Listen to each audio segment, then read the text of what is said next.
Joining me today on the Closing Act music entertainment program is Vancouver Canadian band Stone Poets. And I'm so excited to have them back on the show. There's Sherelle, there's Mark, and Scott. And they're going to be talking about their fifth album, Human, and what's next for them. Welcome back, you guys. I'm so excited. Thank you so much. It has been a while. 2018, it feels like yesterday. 2018, it goes by fast. So I want to congratulate you on your fifth album, Human, and your first single, The Great Divide. And my first question is, what was the inspiration behind the album? It is so timely, but I'm not going to go too much into it. But what was the inspiration behind it? So many inspirations. Oh my goodness. I think to try and sum it up for me would be bringing people together. Love and versus hate. And kindness, right? So if everybody was kind, I think that's the best part of being human, right? So, and we should all share that. Mm-hmm. Yes. I mean, and Scott, do you? Yeah, I come at it at a little different angle. There's the tension between kindness and not so kind, and there's the tension between good and bad, and exploring faith and those types of things are themes that kind of infiltrate this album. And like being human is there's nothing perfect about being human at all. Yes. And I think the album really reflects a lot of those themes about being human. Yes, and I love the title, but I noticed like the letter A is upside down, and that is, tell me, was it now I did, why is the A upside down? Well, simply, as Scott just said, nobody's perfect. Like we're just, we're pretty imperfect beings, right? And so we thought we would just turn the A upside down to kind of, showcase that. And if you notice, the letters are made out of DNA genomes, right? So that too, and the letter A signifies that, and then we kind of lucked out on this part, but in math, an upside down A signifies inclusion. Mm-hmm. So that kind of works too with everybody's human kind of, but we're only human. Like Scott said, human is we're not perfect. So that's the tagline in Human, is actually we're only human. Like we got to allow for mistakes. Yes, and that's how we grow, right? Sometimes it's like double checking ourselves. Well, we're human, right? I mean, it's learning to grow and learn from your lessons. As I said, I love your video, Human. It is fun. It's intriguing, and so much work is involved. I can't imagine the work, doing the video. So can you tell our audience what the process was like and where it was filmed, if you can share that? So it was filmed in a park. I think we've lost Scott, so we'll just continue on until he gets back in. Somewhere past Maple Ridge, and maybe he can jump in after this. And I do all of the video editing, so it's a long, lengthy process of trying to piece the story together. But we had lots of fun, and the artwork. I have to give a shout out to my girlfriend Pamela Windyer. So I know that I've got a vinyl album right here. So she actually painted this, which is just absolutely beautiful. And oops, there we go. And so this is throughout the video as well. So yeah, we had lots of fun with it. And helping out with putting together the artwork, the cover, and all that is my colleague Matt McGreevy. Did a lot of work on that. Yes, and I mean, did you work with, you had this vision of the design, which is I love the design, which was a question I was going to ask, and you beat me to it, Sherelle. But no, I mean, it's just like how much, with the video, you know, you have like the rehearsal of it. Like, how did you decide, the three of you, that this is a go for this video? Because you work really well together. You've been working, I mean, since 2011, right? You have an incredible background, musical background. Yeah, for the videos, it's kind of funny because I think I take on a lot of the stuff. And these guys are really good at saying, well, let's do this or let's try this. And we all kind of, it melds together really well.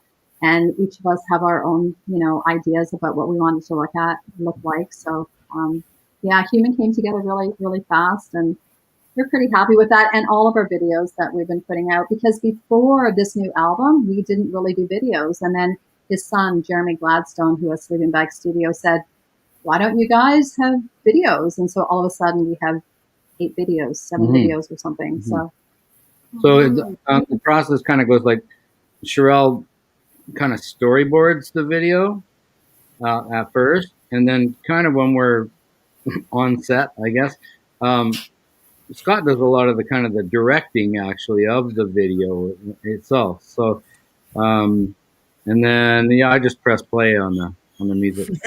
I do the location scouting sometimes too. Right, Yeah. right. Sherelle does too. Mark does too. He goes for a bike ride and he's like, "Oh, this would be nice." Yes. But Human is my backyard, really. Like, not my backyard, but in Maple Ridge, it's a place called Cliff Park, and there's beautiful forest, beautiful trail, beautiful water. So you kind of got everything right there, right? And so. Yes, I mean, it's wonderful. But do you ever feel like, you know, you work well together and you all agree pretty much? You all have input into the album, and now this is your 5th album, as I said at the beginning. But 17 tracks, correct? Yeah.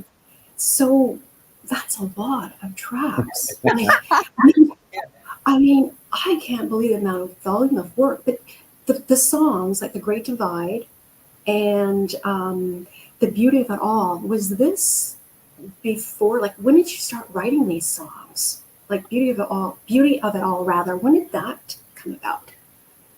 They're all kind of different, but I mean, Scott started Beauty of It All. Great Divide was already like released as a single before, and same with Gleam and Beam. Those two were already singles, so those were started before.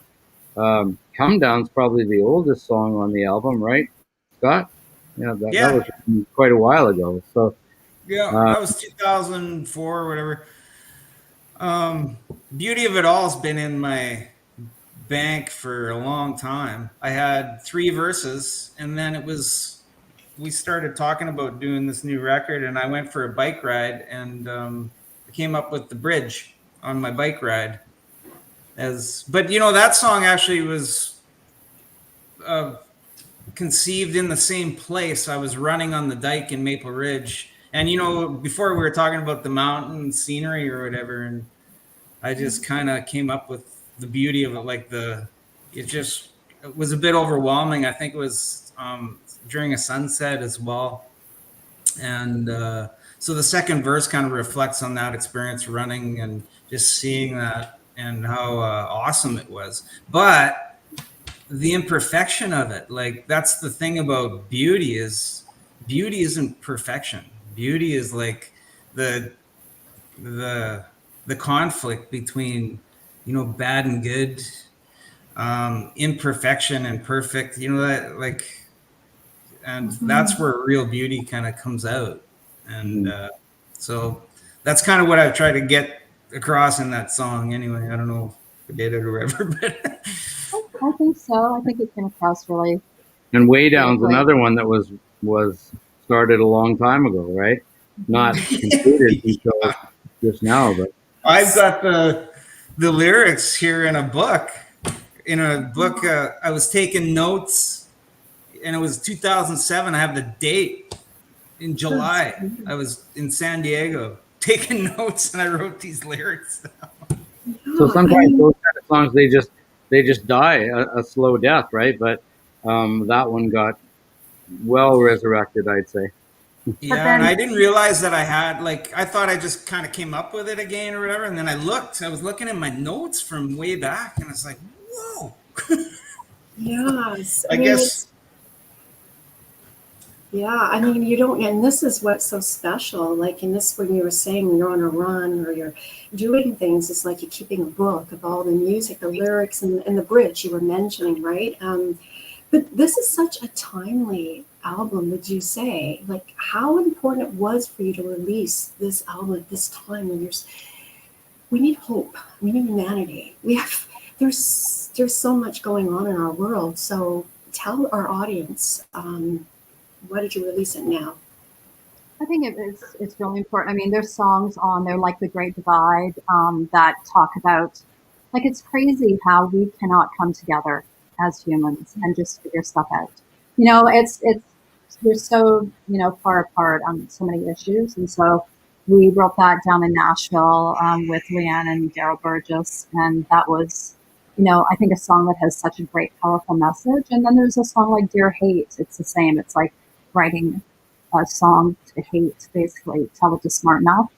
Yeah, writing a letter to Yeah, hate. it's like, come on, it's like, what about love? So there's a lot of really great ideas on the song that it's so important now because everything is really, really dark, but there's, light will overcome at the end of the day. And we hope that songs that we have on this album will help attribute to that. That one's a good example, Dear Hate, just because it's like you're personally addressing hate as almost another entity kind of thing, and just kind of saying, come on, try it over on this side, look at the love, look at the kindness, come over here. Like, you'd have a better time than just being hate. Mm-hmm. Mm-hmm. Yes, because I like the words, I go a place where there ain't no sides. It's right in the middle of the great divide. Mm-hmm. That is such a powerful line. And you're doing it live. I mean, how has the feedback been like so far? It's been amazing. I just actually got a review, Scott. I haven't even had a chance to send it to you yet. An old colleague of mine that was referencing some Beatles songs, to some of the songs on the album and saying that, Crosby, Stills and Nash have nothing, like we're so far above them with our harmonies. And so, I mean, it was just such an amazing review. And, I'll send it to Scott. But yeah, so a lot of people are really digging what we're saying, which is. And we're not putting down Crosby, Stills and Nash. We love them. Yeah. Yeah.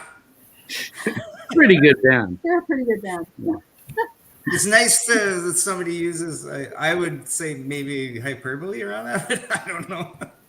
Yeah. But it's nice somebody says, For puts sure. us even in the same sentences. Those Yeah. Absolutely. types of things, right? Like, It's just like, thank you so much. So that we have about 100 reviews now from people that have been listening and really, really loving what the message is behind every song on the album. So it's great. We just have to get the word out. We have to get to more people. Yeah. So how are you getting the word out? Like, I mean, you have social media, you're doing, venues, right? But what else? This interview? Reviews are really good. Yes. And Yeah, and we hired Eric Alper at the beginning when we first dropped the album, and so he did a really big push for us. So we had a lot of reviews happen through that, and it's just a matter of more people finding us, and so social media is important, but the algorithms kind of, lock our hands sometimes on some of the posts and things, like, right? You can have 10,000 people on your page, but maybe two people see it, 3 people see it. It's crazy. But you're doing, it's so wonderful and you're so passionate about what you do. And I'm just paraphrasing what Eric was saying. It's a tall order, but you're doing it. Right. Yeah, like we say, we're trying to start a peace movement with our music. That's pretty lofty. But we believe it. I mean, the more people that kind of join us, and the better it's going to be. I was just in the Ministry of Children and Families Development office in the Maple Ridge branch just yesterday, I think, and all the social workers in there were pumping pumping our tires about our music, and so I Oh, was nice. pretty happy about that. Yeah, It's wonderful. that's cool. And then I do these workshops, and around behavioral support and trauma informed practice and all that, and there's the Gleam and Beam always comes up, so I get people to listen to it and write down our stuff in their notes. Yes. Good I job. mean, I've asked about the feedback, but what is it do you want people to take away from your music? Like, I mean, it's, yeah. I think positivity. I want people to listen to it and think that they can, help make the world a better place in their own way as well. We do it through music and through connecting with people, and it's fun at our shows because we always say, look to the person beside you and introduce yourself, or with COVID, you don't really want to be shaking hands anymore, but maybe give a fist pump or say hello or whatever. So it's just everybody, I think, if they, get something out of our music that they can take and put in their own lives, that's what it is for me that I wish to happen. Hmm. And Scott, did you want to add anything? Yeah, well, Mark? yeah, my hope all the time is, because the way I listen to music is it's a music triggers emotions inside me, and I have reactions to different types of music, and I hope our music, first of all, just it makes people feel something, and then I after you've listened to it for a while, you start delving into more of the lyrical content and the messages behind it. But primarily, I just want people to feel like, some of our songs can be happy and playful, like Carousel, and Mhm. we got the song called Hey Hey, but then we got some introspective songs that can make you feel, a little introspective, a little emotional, maybe a bit of melancholy. That's to me, the way to understanding a theme is through the emotional impact it might have. So Mhm. Mark, would you like to add anything? Sure. I would kind of liken what Scott kind of was just saying about emotion and stuff. That I teach piano as well, and uh, what I always try and get across to my students, and they're all ages, right? But I've always I've loved classical music all my life, and I'm more, but I'm more into the deeper, sort of darker classical. So maybe Beethoven, as opposed to Mozart. I don't know if anybody knows who I'm talking about here or Yeah. what they're like, but it's less pretty and frilly. It's not as much as that, and it's a little more in depth kind of thing, but super expressive. And if we can get that kind of stuff through our music out to other people, that's what I want them to take away from Mhm. Music is, we need music in our lives, as I was saying earlier. And because it has its own universal language, and with this album out, and it is so timely, as I said. But when you're performing live, and I wanted to ask you this question here: do you prefer performing live, or would you rather be in the studio, or does it depend?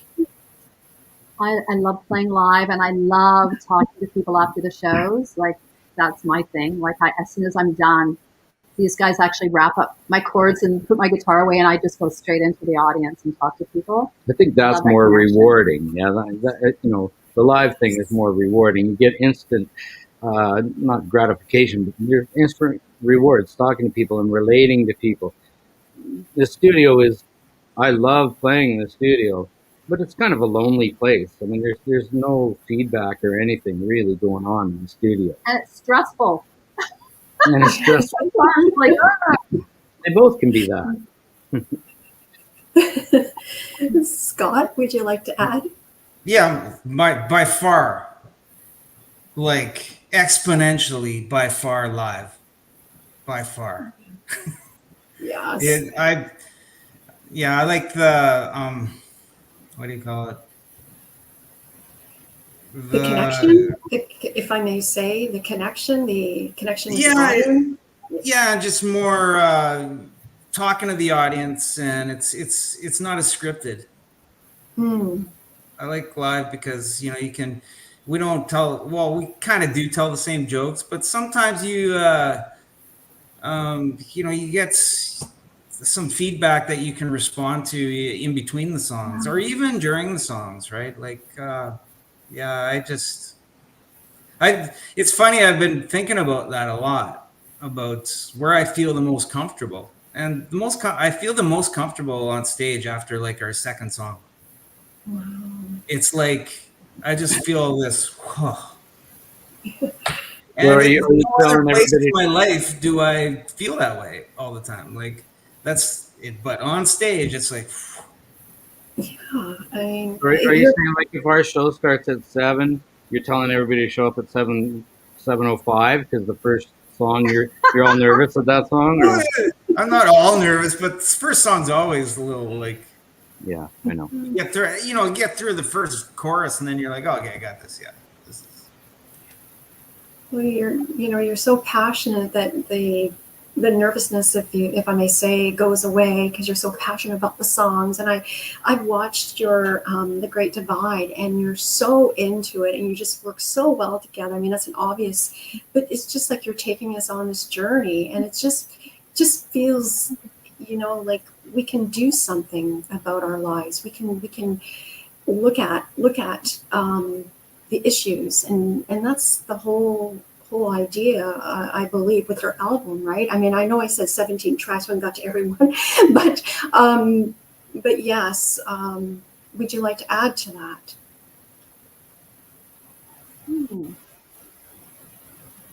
Sorry. 17 tracks. Well, one of them is not by us. It's by William Blake. That's right. The poem. That's The poem. Nice. Yeah. Yeah, that's wonderful. And this was I a like- press release.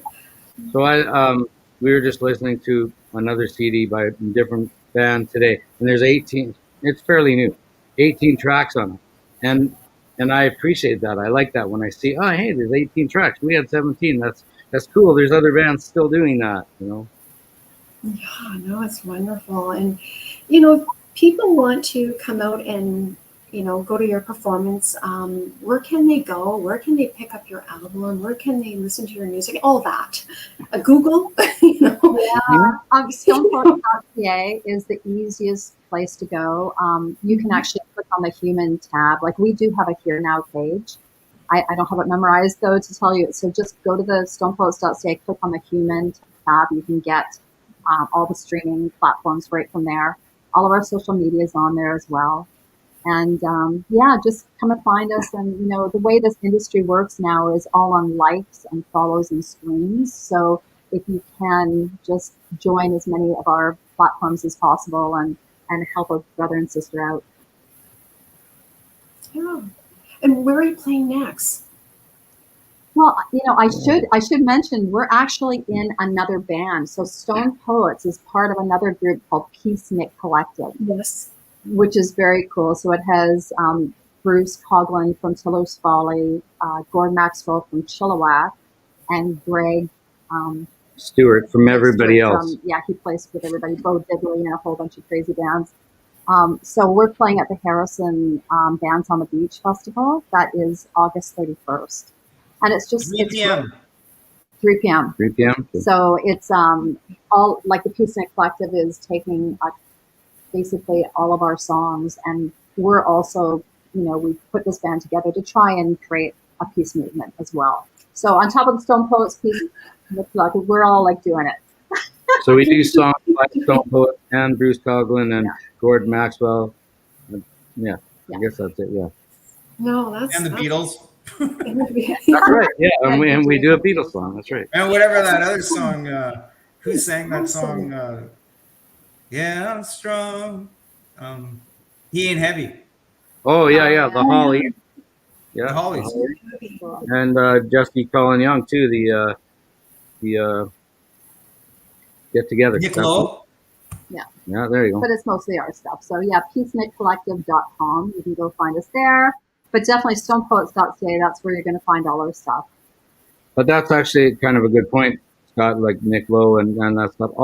We do a few cover tunes, but all the covers are kind of geared that same way. They're like peace, love, and understanding, right? That's the Nick Lowe song. Yeah. So they're all kind of geared to the same message. What's so funny about that? I don't know. I don't know. You got to ask Elvis. That's Now, Nick. is there anything else you'd like to add? Wow. We've talked about a lot of stuff. I think, I don't know. Buy our album so we can record another one. That's right. Yeah, And exactly. go to our YouTube and watch these videos. There's some pretty entertaining stuff on there. Yeah. Even though I don't look very good, there's some funny stuff. I must say. We have a on which song is it? Is it Carousel that we did with Stody? Oh, if I could just have one. Yeah, if I could just have yeah. one. So we have a band mascot that I got. It's this cute little stoat from Scotland when I was touring over there, and so Stody is in this video, so you have to watch it. Yeah, He's that's a the good main character. one. Oh my goodness. And it's just wonderful. And subscribe, right? Subscribe to your channel. Yeah, Please. 100%. So thank you so much for coming back on the closing act. I so enjoyed our time together, and congratulations again on your album Human. And yeah, we'll like to have you back. Thank you. That's Yeah. awesome. Thanks for having us back. Yeah, we really Yeah, appreciate thanks for having us. Really appreciate it. all the work that you do and support of all the artists. So thank you so much. Well, thank you. I love what I do, and it's been a pleasure. Awesome. All right, everyone. Peace out. Bye. Bye. I'm just ending the stream now. There.